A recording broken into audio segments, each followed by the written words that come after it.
Magandang umaga po sa inyong lahat. Ngayong umaga po tayo ay nagtitipon bilang isang community, bilang isang parokya to pray for all the dead. Tayong lahat pinagdarasal natin sila na sana silang lahat nawa ay kapiling ng ating mahal na Poon. That's our hope, that's our prayer. At para sa ating pagninilay, siguro dapat nating bigyang diin ang isang bagay. And what is that? Death.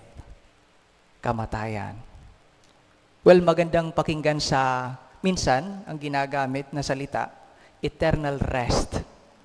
Mas magandang pakinggan, di ba? Eternal rest grant unto thee, O Lord. Pagpapahinga. Ano nga bang kahulugan ng kamatayan? Mayroong isang obispo, he defined death. Each letter, sabi niya, death stands for these things. D stands for departure. Pinapaalala sa atin na whether we like it or not, tayo rin ay susunod sa kanila. E stands for eternally.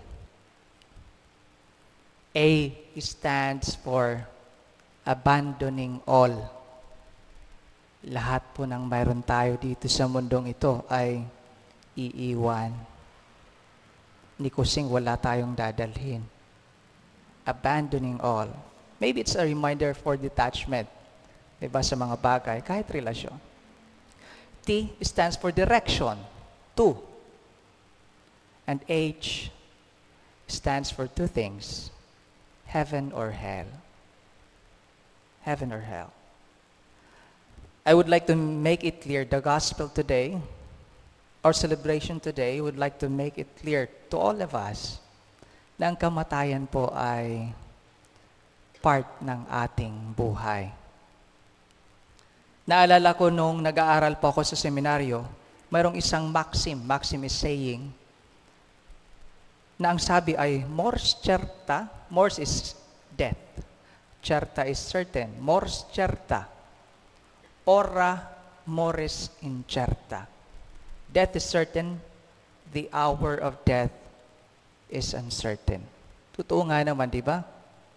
Mayroong iba na talagang tumatanda, they grow in wisdom.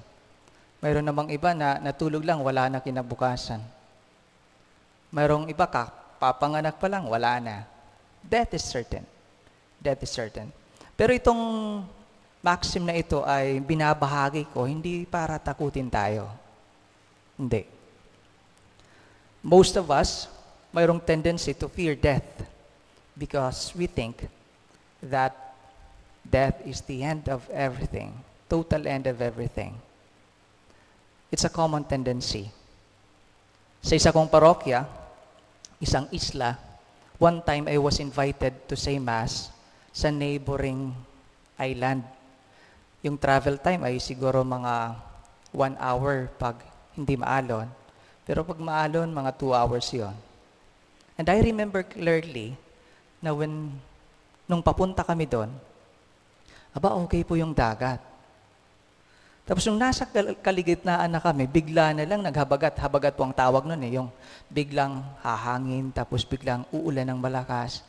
Tapos talaga naman yung alon nakakatakot. So yun yung nangyari, biglaan. At kaming lahat na nasa bangka ay we were silent. I was thinking na, mukhang katapusan na namin. Yung kasama ko po ay yung gitarista ko, meron siyang maliliit pa na anak. Tapos 2 in charge ng bangka, sinundo kami. Tapos sabi ko, sumigaw ako, Panginoon, kunin niyo na po kami. Nagtinginan silang lahat sa akin. Tapos ang sabi, Father, wag muna, maliliit pa ang anak ko. We fear death. Takot tayong mamatay. I believe isang proper na reaction or attitude would be, instead of fearing death, is preparing for it.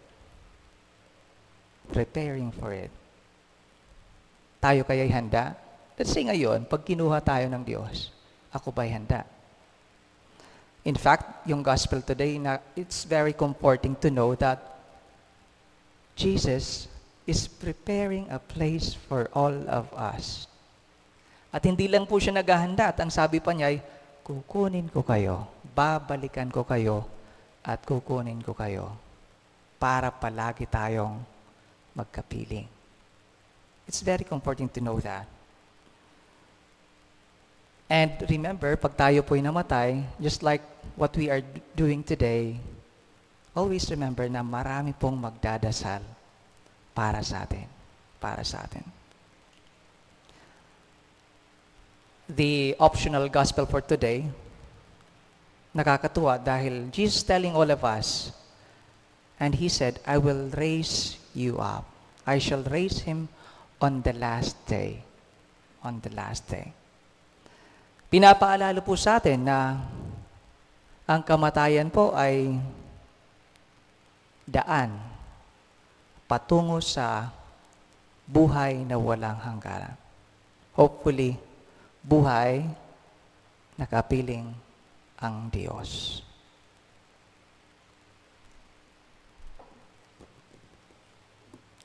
Magsitayo.